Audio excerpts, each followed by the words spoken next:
예, 여러분 안녕하십니까. 1729일 되는 미국 대사관 지킴이 시민들의 행동입니다. 오늘은 2024년 진짜 다사다난했습니다. 너무나 많은 일들이 일어났습니다. 저는 개인적으로 5개월 동안 감옥을 갔다 왔습니다. 그것도 검사들에게 말 몇 마디 했다고 감옥을 갔다 왔습니다. 대한민국은 지금 자유가 넘치고 민주주의가 작동되는 사회가 아닙니다. 그런 나라가 아닙니다. 절대로 감옥을 가서는 안 되는 사람은 감옥을 가고 완벽하게 감옥을 가야 할 자들이 지금 대한민국을 지배하려고 큰소리 치고 있습니다. 대한민국 대통령이 되겠다고 꿈도 꾸지 않았던 사람이 어느 날 대한민국 대통령이 되었습니다. 그래서 대한민국 대통령 참 잘해 보려고 본인은 많은 노력을 했습니다.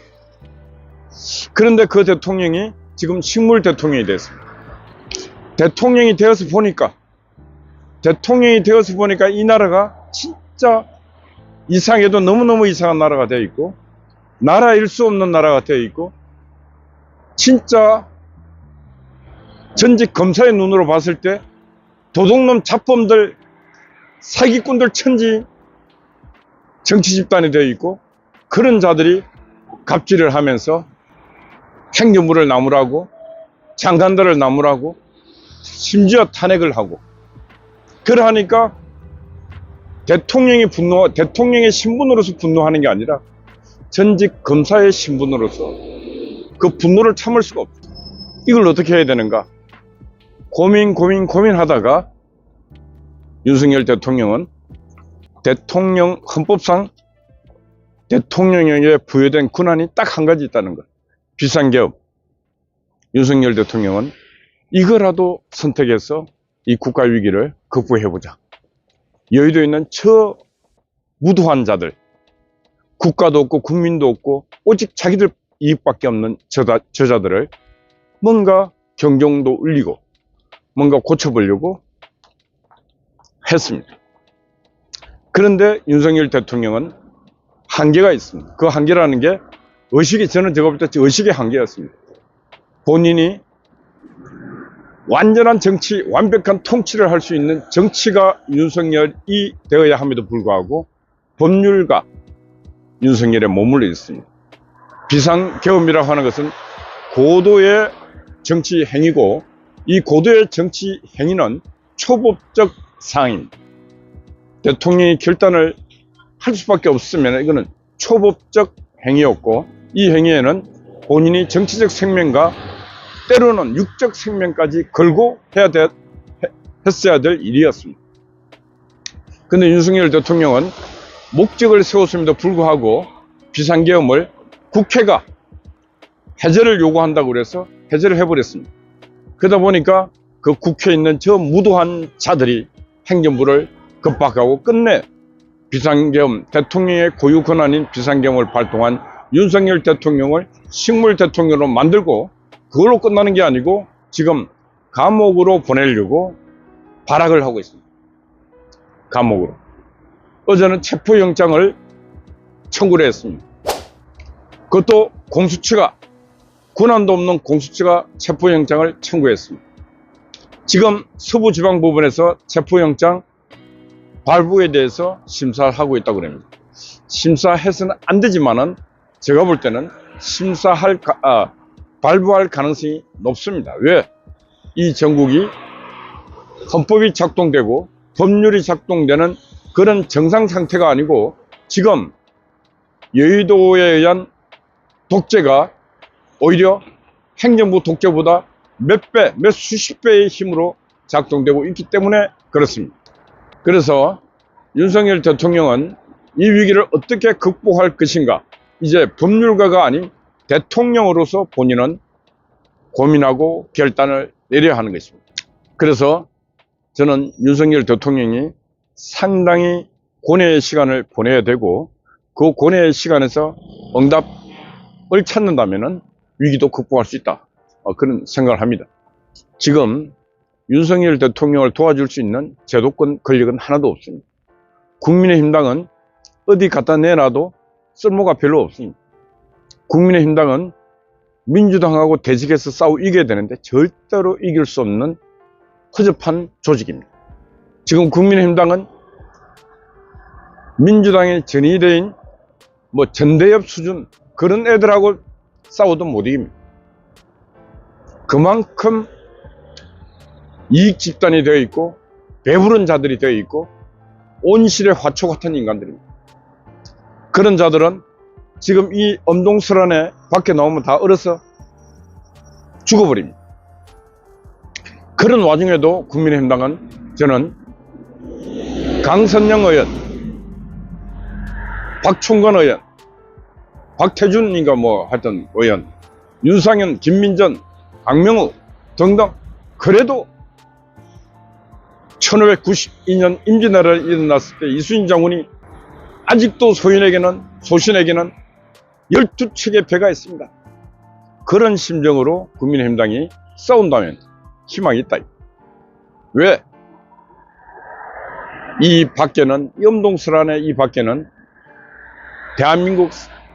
대한민국을 위해 기도하고 대한민국을 위해 행동하는 수없이 많은 애국 시민들이 정치 지도자들을 기다리고 있는데 나타나는 인간 하나도 없습니다. 윤상현 의원이 지난주 무대에 올라가서 힘찬 연설을 했습니다. 김민전 의원도 왔습니다. 강선영 의원도 와야 됩니다. 와서 목 놓아 외쳐야 됩니다. 나라를 지켰던 여군 장군으로서 국회에서 그 소신 발언을 하던 모습으로 국민 여러분, 나라를 지킵시다. 저도 이 나라를 위해서 이 여인의 몸이지만은 이 몸을 바치겠습니다. 해갖고 헌법이 파괴되고 질서가 파괴되고 법률이 파괴되는 이 나라, 저 한 몸을 바쳐서라도 헌법을 지키고 법률을 지키고 나라를 지키겠다. 항상 위기에 난세의 영웅이 태어나는 것입니다. 저는 강선영 같은 그런 분은 이 시대에 영웅이 될 수 있는 자질을 갖추고 있다. 그런 생각이 듭니다. 얘네 몸이지만은 707 특전사 근무도 해봤고, 항공사령관도 해봤고, 얘네 가슴에 별도 2개 달아봤고, 그래도 윤석열 대통령의 계엄군은 진짜 똥별들이었는데, 강선영이라고 하는 그 여인의 별은 빛나는 찬란한 별이었습니다. 그래서 대한민국 국민은 희망을 잃지 않고 그래도 꿈을 가져봅니다. 나라를 구할 수 있다고. 누구로부터? 이재명과 저 사기꾼 집단으로부터, 종북주의자들로부터. 한 해가 오늘 24시간, 열 몇 시간 지나면 한 해는 전무입니다. 2025년이 새로운 해가 다가올 때 이 2025년 1월 1일 때는 저 찬란한 해는 대한민국 역사를 바꾸는 찬란한 해가 되어야 된다. 2025년 1월 1일 때는 저 강렬한 태양은 대한민국 땅에 대한민국을 사랑하지 않는 모든 자들을 태워 없앨 수 있는 그런 강렬한 태양이 되어야 된다.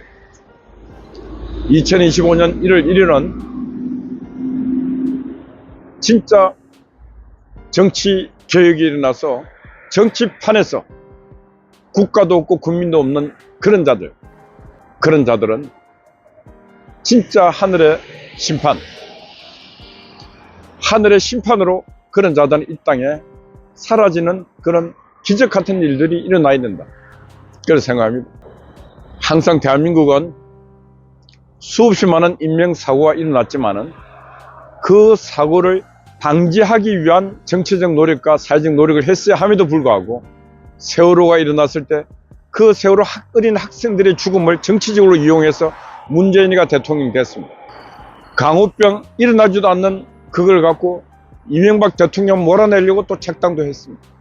만약에 무한항공 참사가 전라도가 아닌 다른 땅에서 일어났더라면 지금 난장판이 되었습니다. 이 사회가. 그래도 전라도 무한 땅이 일어나니까 장래도 사고 일어나도 조용합니다.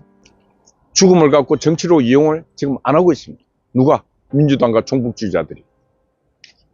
플러스 전라도 사람들이 절대로 사람의 죽음을 갖고 정치로 악용하는 그런 짓은 해서는 안 됩니다.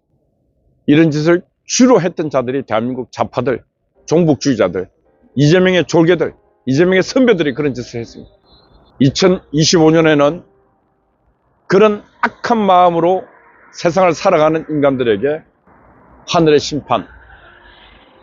그래서 2025년은 대한민국 국가가, 대한민국 국민이 전체가 거듭나는 그런 한 해가 되기를 소망합니다. 2025년 1월 1일에 저 길 건너에 있는 민중민주당, 저건 종북 전이됩니다. 김정은의 전이됩니다. 저런 자들이 자유의 이름으로 대한민국 땅에서 활개치는 그런 세상은 더 이상 허락돼서는 안 된다. 2025년에 썩어 자빠진 국민의힘당 저 정치 조직이 진짜 무릎 꿇고 거듭나는 한 해가 되어서 사회적 약자를, 기업하는 경제인들을, 그리고 이 강화문 바닥에서 나라를 위해서 목놓아 외치는 저 애국 시민들의 마음을 느낄 수 있는 그런 인간들의 집단이 되기를 소망합니다. 정치인은 민심이 천심임을 알아야 되는 것입니다. 국민의힘당은 민심이 어디에 있는지도 모르고 민심이 어디인지도 모르기 때문에 천심이 있는지 없는지도 모르는 집단입니다. 그래서 나라를 사랑하는 애국 시민들은 외롭고 힘듭니다. 그러나 그 외롭고 힘든 고난의 길을 지금 태극기를 들고 또 성조기를 들고 목 놓아 외치고 있는 이 광장의 시민들, 이 시민들의 지도자는 하나님입니다.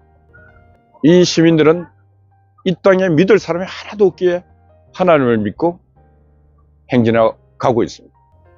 그리고 인간의 몸이지만은 세상 사람들은 욕도 많이 하고 있습니다. 그런데 어떻게 되든 간에 정강훈 목사라는 그 한 분이 그래도 큰 사명을 수행하고 있는 것입니다. 지금 2024년 이해에 이 강화문 광장에 정강훈 목사가 없었다면 아마 사기가 범람하고 전 언론들은 사기에 사기를 거듭치고 그래서 윤석열 대통령은 이미 지금 감옥 유치장에 가 있을 것입니다. 그럼에도 불구하고 지금 그 사기의 거짓의 방파제 역할을 이 강화문에서 태극기 성조기를 들고 오직 기도드리면서 하고 있는 저 맨주먹에 맨손으로 무기도 없이 싸우고 있는 진짜 하나님의 군대가 바로 이 강화문의 군대다. 그렇게 생각합니다. 그러므로 희망이 있다. 왜? 신이 하나님 우리 편이기 때문에. 잡놈들 저거 잡는 거는 시간 문제입니다. 하여튼 그런 희망을 갖고 우리 살아갑시다. 예, 어제 낮부터 우리 아군 스파이 또 고생 수고 많이 했습니다. 우리 송화제 또 변함없이 2024년 마지막 하루를 또 지키고 있습니다. 우리 미경님, 각희님, 여러분들 파워 화이팅입니다. 감사합니다.